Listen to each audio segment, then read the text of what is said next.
Salut à tous, aujourd'hui je vais te présenter un objectif de ouf. Alors tu vas le voir, c'est quelque chose qui est vraiment pas courant parce que ça coûte quand même un petit peu d'argent, on va pas se le cacher. Et surtout, c'est destiné vraiment à une utilisation particulière, ce qui fait que pas beaucoup de personnes le possèdent. En revanche, c'est vraiment un objectif de dingue, tu vas pouvoir faire des plans exceptionnels en macro et tout ça.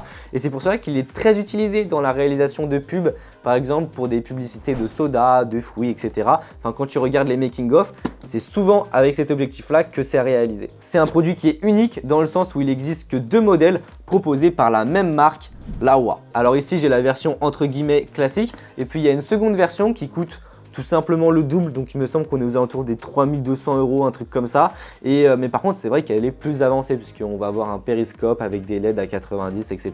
Enfin bon bref, on va pas en parler. Sans plus tarder, on va déballer ça tout de suite. Je vais te montrer un petit peu toutes les caractéristiques et puis après on va tout de suite enchaîner sur les tests en plein tournage et on enchaînera avec la petite conclusion. J'ai acheté cet objectif puisque tu le sais probablement, j'adore tout ce qui est réalisation de pack shot, les produits et tout ça, et surtout je suis fan de macro. Pour ceux qui me suivent sur Instagram, je poste très souvent des vidéos macro d'animaliers, etc. Jusqu'à aujourd'hui, j'avais comme objectif le Canon 100 mm macro USM première génération, donc aujourd'hui d'occasion ça coûte dans les... il me semble que j'ai acheté ça 250 € et il est vraiment neuf. C'est un objectif qui est vraiment cool, ça marche super bien. En revanche, c'est vrai que pour de la macro, des pack shots et tout ça, quand on a envie de passer par exemple dans des petits trous, entre des produits par exemple, etc., eh bien ça ne passe pas, tout simplement parce que c'est beaucoup trop gros, c'est pas assez long, enfin bon. Tu m'as compris. Et donc Laowa, ils ont répondu à la problématique en proposant un objectif qui est tout simplement super long. Tu vois, c'est même livré dans une mallette qui fait environ, je sais pas, 50 cm de long. Ça ressemble à ça, c'est tout simplement un tube, je te montre à côté d'un 100 mm, ça n'a tout simplement rien à voir. C'est vraiment un tube tout en métal, tout en aluminium, donc vraiment c'est super bien fini là-dessus, il n'y a rien à dire. Alors au niveau des montures, c'est disponible pour toutes les montures. Moi je l'ai pris en EF, tout simplement parce que c'est la monture qui coûte le moins cher d'occasion. Alors comme son nom l'indique, c'est un 24 mm. Mais on va avoir une distance minimale de mise au point qui est très courte. Pour te dire, la distance minimale, elle est tellement petite que j'ai même pas regardé puisqu'on s'en fout. Tu vas pouvoir t'approcher à même pas 1 cm, je dirais un truc comme ça. Tu vas avoir un rapport de grossissement x2, donc 2 pour 1. Et il est full manuel. Voilà, donc tu n'as pas d'autofocus. Enfin, vraiment, tout se fait manuellement à l'aide des deux bagues. La bague de mise au point, j'ai adoré l'utiliser. Franchement, je trouve ça vraiment très précis. Et puis après, tu vas avoir une bague d'ouverture qui va au plus grand à f14 et au plus fermé à f40. Forcément, vu la taille de l'objectif, on est sur des toutes petites ouvertures. Et qui dit petite ouverture dit besoin de beaucoup de lumière. Mais c'est pour cela que à l'avant de l'objectif, on va avoir des LED. Tu as un câble USB-C qui est livré avec une petite télécommande pour gérer l'intensité. Et boum, sabre laser. La LED à l'avant, comme tu peux le voir, elle est vraiment très puissante, sans déconner. Ça fait vraiment mal aux yeux quand on la met devant. Donc généralement, je baisse la luminosité. Je sais pas combien tième avantage de cet objectif, c'est qu'il est étanche. Voilà, tout le fût de l'objectif, donc vraiment tout l'avant, je dirais les 20 premiers centimètres, c'est étanche. Donc tu vas pouvoir mettre ça, moi je l'ai fait, j'ai versé du Monster dessus, etc. pour filmer les bulles. Enfin franchement, c'est un truc de ouf. Tu peux filmer des poissons par exemple, je ne sais pas, pourquoi pas. Enfin voilà, ça annonce quand même du lourd. Ensuite, qu'est-ce que je pourrais te dire de plus? Eh bien, on est sur des verres réalisés par Varius Optics. On va avoir 27 éléments optiques répartis en 19 groupes. Donc c'est quand même beaucoup. Enfin voilà, je pense avoir tout dit. Sur ce, on installe tout le setup et puis c'est parti, on tourne.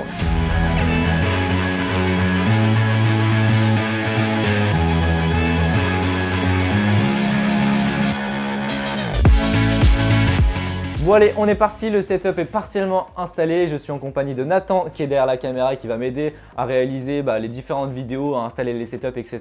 Puisque rien qu'un plan, ça prend beaucoup de temps avec cet objectif. Déjà en temps normal, faire des pack shots, etc. ça prend beaucoup de temps, mais encore plus avec cet objectif-là. Et tu vas comprendre pourquoi tout au cours de la vidéo. Alors au niveau du setup, tu vois, il y a pas mal de choses qui sont tout autour. On va commencer par ce qu'il y a de tout au-dessus. Je pense que c'est ce qu'il y a de plus gros. Alors comme je te l'ai dit dans ma précédente vidéo, j'ai reçu plein de nouveaux matos, notamment tout un nouvel éclairage. Donc les deux projecteurs, les Cobb qui sont juste là, c'est des Aputure Amaran 60X.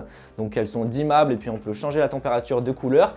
Juste là, je vais avoir ma softbox 60 cm de chez SmallRig. Et juste ici, pour vraiment taper fort, j'ai pas mis de softbox, mais j'ai directement mis le bol. Voilà, ça permet vraiment de taper très très fort et d'avoir un maximum de lumière. Pour les backgrounds, la plupart de cette vidéo va être fait sur fond noir, donc tu le vois, hop, j'ai un fond noir, mais j'ai également des fonds blancs. Enfin voilà, on va voir comment on installe tout ça. Pour le setup caméra, je suis sur un slider motorisé, donc c'est le iFootage Shark Slider Nano. Je sais qu'avec cet objectif là, il est recommandé de ne pas avoir des sliders motorisés puisque on va avoir des petits tremblements et puis on n'est pas forcément ultra fluide au niveau du mouvement.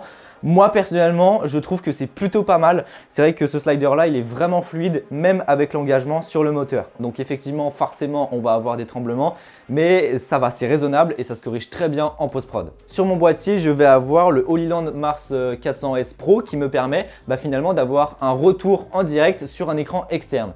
Donc ça, c'est ma pseudo régie, on va dire ça comme ça, c'est super pratique. Et là, en fait, je vais avoir mon moniteur et puis mon module de transmission. Je te passe le détail, mais sur le trépied, je vais avoir tout un système d'alimentation, ce qui me permet de faire en sorte qu'il y ait pas beaucoup de batterie. Voilà, il y a une seule batterie sur le Mars 400S, mais sinon, voilà, mon boîtier est alimenté sur secteur, le slider aussi, la LED du Laowa aussi, enfin vraiment tout est ok. Donc là on est parti pour faire le premier plan, ça va être très simple. Alors bien sûr après j'ai 2-3 trucs, j'ai des petites pierres, on va faire des trucs avec une canette de Monster aussi. Mais voilà, là on va être, j'ai trouvé ce schéma de molécules, voilà c'est un petit schéma 3D, bref on s'en fout.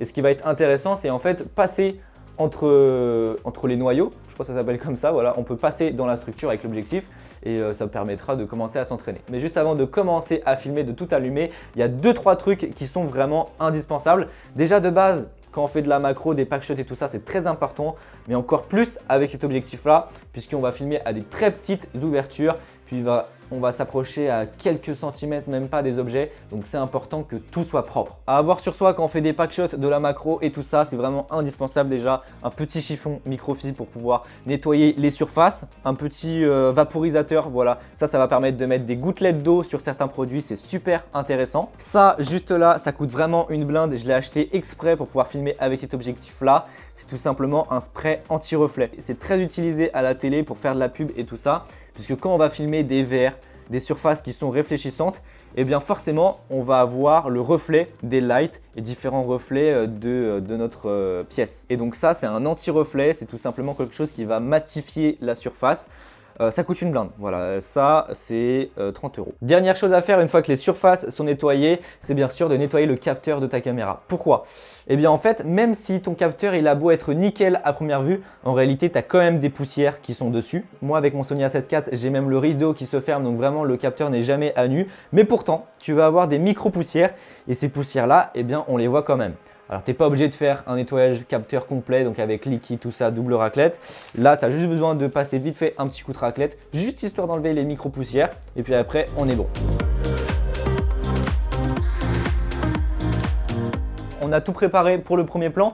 Alors il y a eu 2-3 petites contraintes, notamment le fond noir qui en fait n'était pas assez large, donc on a dû, j'ai sorti un ancien fond sauf qu'il est vraiment pas top, donc on va voir ce que ça donne en post-prod si j'arrive à vraiment l'illuminer et faire en sorte qu'il soit noir de chez noir. Normalement ça devrait le faire. Et la deuxième contrainte c'est qu'en fait les billes elles sont réfléchissantes, elles reflètent vraiment la lumière, ce qui fait que on a ces effets, on a ces points blancs. Alors j'ai réussi à atténuer un petit peu avec le pchit, donc en fait c'est très simple, il suffit juste de vaporiser comme ça et puis boum, ça va se lancer. Donc là on peut voir, on a un premier rendu qui est juste là, mais le rendu le plus important c'est sur l'écran qui est tout là-bas. Il faut faire très attention à ne pas passer devant les lights pendant un plan, puisque forcément si je mets ma main, eh bien on va avoir l'ombre.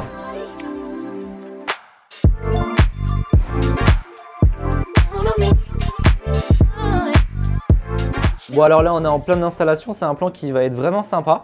Donc en fait, voilà, j'ai pris un livre assez ancien, voilà, tu vois, avec des pages assez jaunes. Du coup en fait on a mis l'objectif dedans, tu vois, un peu en plongée. Et ce qui se passe c'est qu'en fait le livre repose dessus, donc vas-y. Donc là le travelling va commencer. Ce qui se passe c'est qu'en fait on doit tenir le livre, tu vois, donc regarde le résultat. Tu vois là on est vraiment dans le livre. Puis après dès que l'objectif il sort, on lâche le livre. Voilà, il l'a fait un petit peu trop en avance, mais voilà, tu lâches le livre et ce qui fait que le livre va vraiment se fermer et je pense que mon montage avec une transition, ça peut plutôt bien rendre, quoi.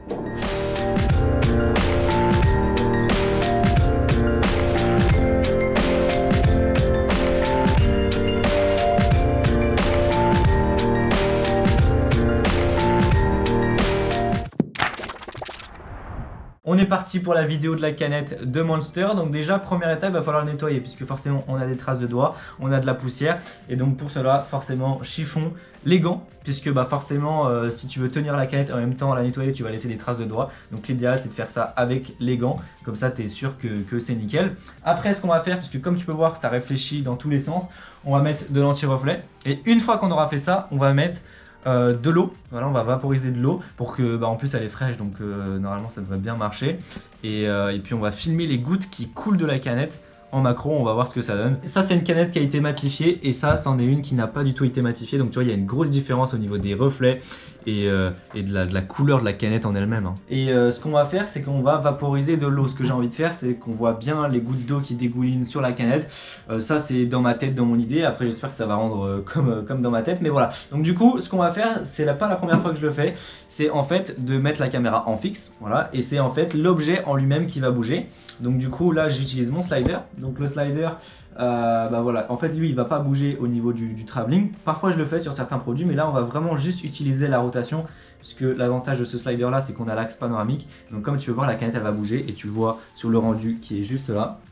Voilà, alors malheureusement on n'a pas le meilleur éclairage du monde, ce qui fait que forcément on voit un tout petit peu, mais je pense qu'au montage ça va se rattraper. Là j'aime beaucoup ce qui se passe en fait, donc on a fait un plan vraiment large et puis là on se met vraiment en macro. Et regarde comment ça rend bien, vraiment on se croit dans la pub. Et donc ouais, les gouttes elles vont couler au fur et à mesure, quoi. Ça va être vraiment magnifique. C'est bon. Wow.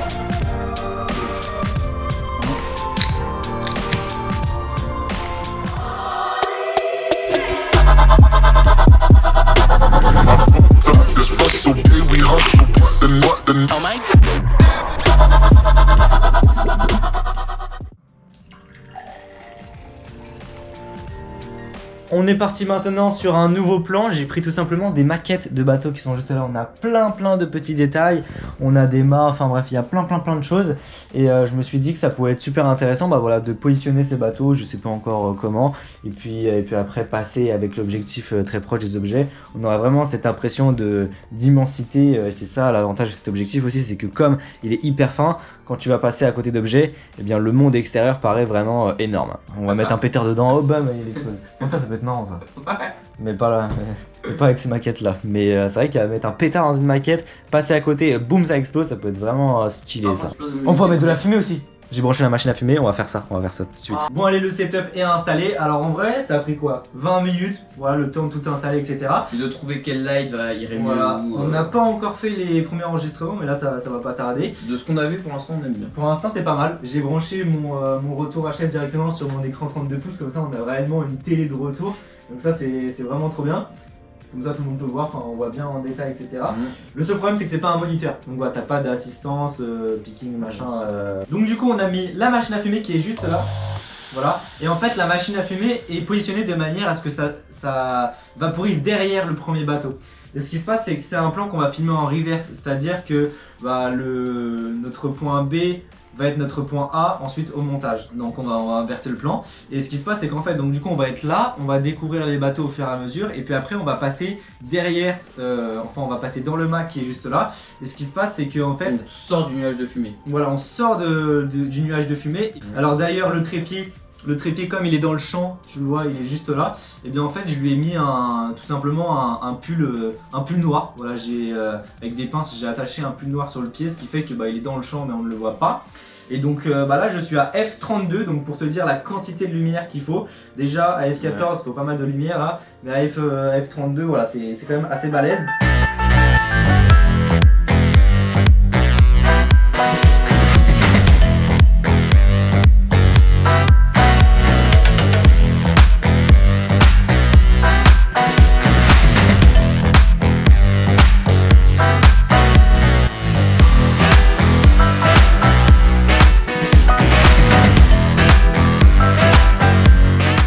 Bon voilà, c'était mon test du Laowa 24 mm. J'ai adoré réaliser cette vidéo, même si ça prend quand même un petit peu de temps et c'est complexe. Ce que j'attends surtout, c'est tout simplement de réaliser des nouvelles vidéos avec, pourquoi pas, de futurs projets pub avec des marques. Je ne sais pas. En tout cas, tu as pu le voir, c'est assez complexe d'utiliser cet objectif-là. Ça demande de comprendre comment ça marche, d'installer tout le setup. Mais une fois qu'on a tout ça, franchement, les plans qu'on peut réaliser avec, c'est dingue. C'est des plans qui sont vraiment uniques et quand tu es spectateur et que tu regardes la vidéo, tu te dis mais attends, comment ça a été réalisé quoi. Enfin voilà, j'ai hâte de réaliser des vidéos avec, je te mets bien sûr tous les liens en description. Sur ce, si cette vidéo t'a plu, n'hésite pas à mettre un pouce bleu, à t'abonner si tu souhaites en voir plus, si tu as des questions, c'est bien sûr dans les commentaires. N'hésite pas à partager cette vidéo et à me suivre sur Instagram. Et puis sur ce, on se retrouve pour une prochaine vidéo. Allez, salut! Salut à tous.